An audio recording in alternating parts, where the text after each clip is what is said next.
Assalamualaikum warahmatullahi wabarakatuh. Perkenalkan, saya Nabila Vidya Khairuna. Pada video ini saya akan menjelaskan hasil penelitian yang berjudul Analisis Klausa Verbal pada teks berita Tren Tagar Kabur Aja Dulu menyeruak di kalangan anak muda Indonesia. Penelitian ini dilatar belakangi oleh pentingnya peran bahasa dalam menyampaikan informasi kepada masyarakat, terutama melalui media massa. Salah satu bentuk media massa yang saat ini banyak diakses adalah berita daring.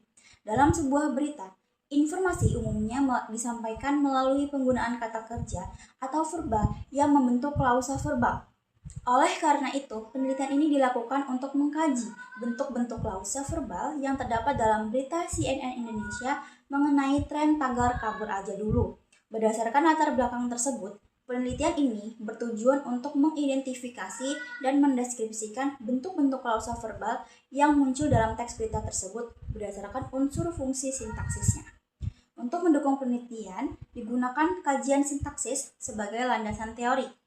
Sintaksis merupakan cabang linguistik yang mempelajari susunan kata, frasa, klausa, dan kalimat.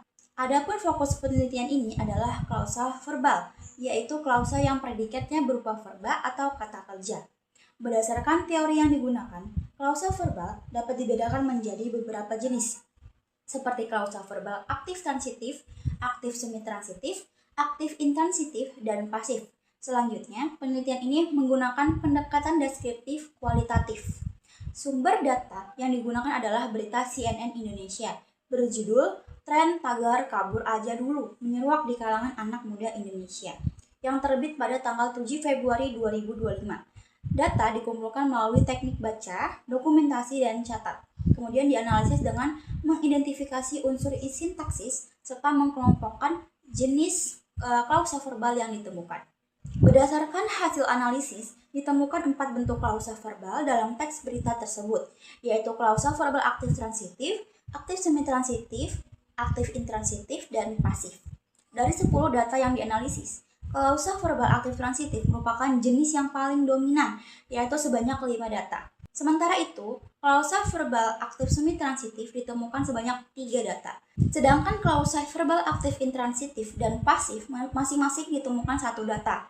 Dominannya, klausa verbal aktif transitif menunjukkan bahwa teks berita cenderung menggunakan verba yang memerlukan objek untuk menyampaikan informasi secara langsung dan jelas kepada pembaca.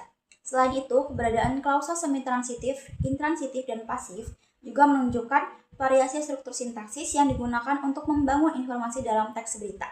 Berdasarkan temuan tersebut, dapat disimpulkan bahwa klausa verbal aktif transitif merupakan bentuk yang paling banyak digunakan dalam berita yang diteliti. Secara keseluruhan, penggunaan berbagai jenis klausa verbal tersebut berperan penting dalam menyusun informasi yang runtut, jelas, dan mudah dipahami oleh pembaca. Demikian penjelasan mengenai hasil penelitian ini. Terima kasih atas perhatian yang diberikan. Wassalamualaikum warahmatullahi wabarakatuh.